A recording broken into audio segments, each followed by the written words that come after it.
Տեր Աստված, դու որ չես օգնում մեզ սպասելուց, սովորեցնում ես վերադառնալ քեզ, խոնարհությամբ, լռությամբ եւ վստահությամբ։ Թող այս մեծ պահքը դառնա ոչ միայն պահեցողություն, այլ վերադարձ դեպի կյանք։ Սիրելի հավատացյալներ, մեծ պահքը եկեղեցու սրտի զարկն է։ Սա ժամանակ չէ պարզապես օրեր հաշվելու, այլ ժամանակ է մեր ներսը նայելու։ Երբ եկեղեցին մեզ ասում է ապաշխարեք, նա չի ասում վախեցեք, նա ասում է վերադարձեք։ Աստված մարդու հետ խոսում է ոչ թե մեղքի լեզվով,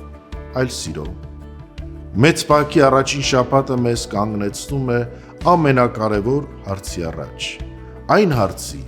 որ Աստված տվեց Ադամին դրախտում։ Ադամ, ուր ես։ Սա դատաստանի կամ պատժելու հարց չէ,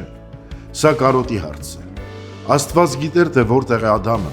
բայց Ադամը չէր գիտակցում, թե որտեղ է ինքը։ Եվ այսօր այդ նույն հարցը հնչում է մեզանից յուրաքանչյուրին. ուր է քո սիրտը,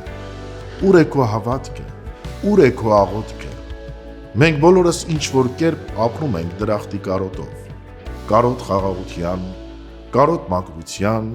կարոտ Աստուծո կենդանի ներկայության։ Եվ մեծ պահքը հենց այդ կարոտի ճանապարհն է։ Ապաշխարությունը մեղքերի թվարկում չէ։ Ապաշխարությունը գիտակցում է, որ ես չեմ կարող ապրել առանց Աստուծո։ Երբ մարդն անկեղծ ասում է. «Դեր, ես մոլորվել եմ», այդ պահին Աստուծո ողորմությունը արդեն գործում է։ Մեծ պահքի առաջին շաբաթը մեզ սովորեցնում է լռել, որպեսզի լսենք մեր հոգու ձայնը, լռել, որպեսզի լսենք Աստուծո մեղմ ձայնը։ Մեծ պահքը այս շաբաթ միայն սննդից հրաժարում չէ, այն հրաժարում է դատելուց, բարկությունից, հպարտությունից, ինքնաարդարացումից, որովհետև ամենամեծ ծոմը սրտի ծոմն է։ Եվ երբ սիրտը դատարկվում է մեղքից, այն լցվում է շնորհով։ Սիրելիներ, մեծ պահքի այս առաջին շաբաթը մեզ հիշեցնում է. Աստված մեզ չի մերժել, այլ մենք ենք մոռացել ճանապարհը։ Բայց ճանապարհը դեռ բաց է, դուռը դեռ բաց է, Հայրը դեռ սպասում է,